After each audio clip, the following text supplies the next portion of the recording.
Security doesn't exist in a vacuum. It is deeply impacted by how the business evolves and makes decisions.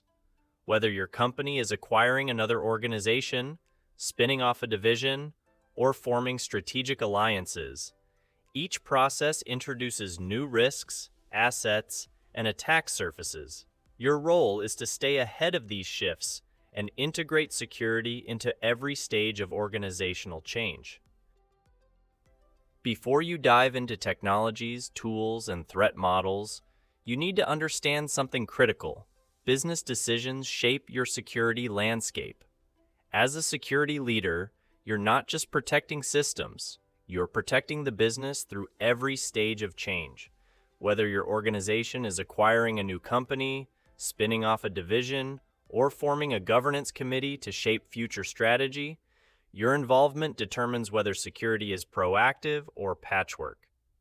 In this lecture, you'll explore how major organizational processes, like merger and acquisition, divestitures, and governance structures, directly impact your risk posture. And more importantly, in this lecture, you'll learn how to embed security into each of them from the ground up. When your organization moves to acquire or merge with another company, you're not just gaining talent or expanding operations. You're also inheriting their entire security posture, including any vulnerabilities, misconfigurations, or ongoing risks. Your responsibility is to ensure that security isn't an afterthought, but a strategic part of the process from day one. You need to begin by conducting a pre-acquisition risk assessment and thorough technical due diligence. This means investigating their infrastructure, systems, and controls to uncover any hidden threats or gaps. If you skip this step, you could inherit a ticking time bomb. Next, you must evaluate the acquired company's identity systems, access controls, data protection measures, and security policies. Ask yourself, do they align with your standards? Are there any outdated or conflicting systems that might introduce risk during integration? Then, it's time to plan the secure integration of networks, applications, and user access. This includes things like federated identity, firewall policies, endpoint protection, and monitoring. If you merge first and secure later, you're inviting disruption or compromise. Finally, don't overlook regulatory compliance and legal obligations. You must assess whether the newly acquired entity introduces gaps in your data protection practices or breaches regional laws. You might be inheriting exposure to fines or contractual liabilities, so you need legal and compliance reviews built into your MA playbook. If you're not involved early in the process, the organization might unknowingly onboard weak systems, dormant accounts, or even active breaches. That's why your seat at the table isn't optional. It's essential for protecting the value of the deal.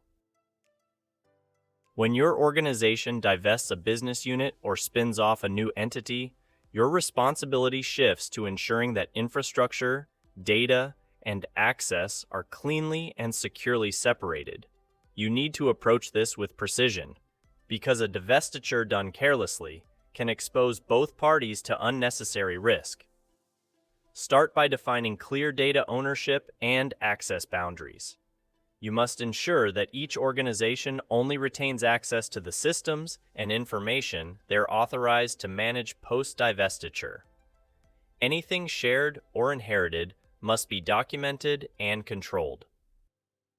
Next, guide the transition of identities, systems, and security controls into the new environment.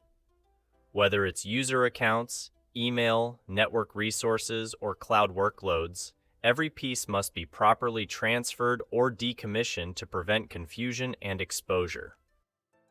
You also have to verify that all legal, regulatory, and contractual requirements are still being met, particularly if sensitive data, licensing agreements, or service-level obligations are involved. Just because the business is splitting doesn't mean compliance risks disappear. Finally, make it a priority to eliminate residual access, orphaned accounts, or shadow IT that might be left behind. These overlooked artifacts are gold mines for attackers, who often target poorly managed transition phases to gain a foothold.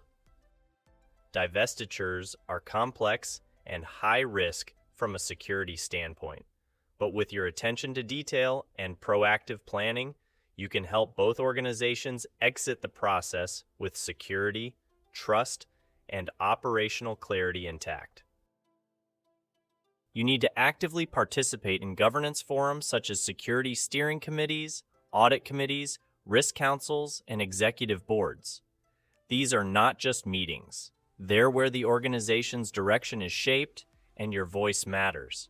If you're absent, decisions will still be made, just without the critical security perspective you bring. When you show up with insight, not just alerts or technical jargon, you become a trusted advisor, not a roadblock. You help define what acceptable risk looks like across the organization and ensure that risk tolerance is consistent with your company's mission and objectives. You also have the opportunity to align security programs with strategic business goals, helping the organization move forward securely and confidently. Your job is to communicate risk in business terms, clearly, concisely, and with outcomes in mind. When you translate threats into impacts on revenue, reputation, or operations, your message gets heard. This approach builds cross-functional support from stakeholders across IT, legal, HR, finance, and beyond. Don't wait for an invitation. Proactively step into these rooms. Influence starts with presence. As a security leader, your credibility, visibility, and effectiveness are shaped not only by your technical expertise, but by your ability to guide smart, risk-aware decisions at the highest level. You need to ensure that security is a built-in part of every major organizational change, not an afterthought. Whether it's a merger, a divestiture, a system overhaul, or a product launch, each of these events introduces new risks, dependencies, and exposures. That's why it's essential for you to embed security into the organization's change management processes from the start. When reviewing change tickets, architecture proposals, or business impact assessments, make sure there are security checkpoints at every critical stage. You're not just there to approve firewall rules, you're there to evaluate risk holistically. Ask yourself, have we thoroughly assessed the security risk associated with this change? Are user roles and access levels being altered in a way that could expose sensitive systems? Are we introducing new data flows, APIs, or third-party services that could increase our attack surface? When you take the time to bake security into the change lifecycle, you shift your team from being reactive to proactively shaping safer, smarter decisions. You prevent late-stage surprises, reduce deployment delays, and protect the organization from having to fix forward after something goes wrong. In short, you stop firefighting before the flames even start. Organizational change is inevitable. Whether it's growth, restructuring, or operational governance, these moments define the future of your security environment. If you're involved early and ask the right questions, you gain the power to shape secure outcomes. But if you stay in the background, you'll find yourself cleaning up after risks that could have been avoided. So, what's your leadership takeaway? As a CISSP and strategic security leader, your mission is clear. Insert security into business decisions, not just incident responses. By mastering how security aligns with business change, you become more than a defender. You become an enabler of secure growth, resilience, and trust.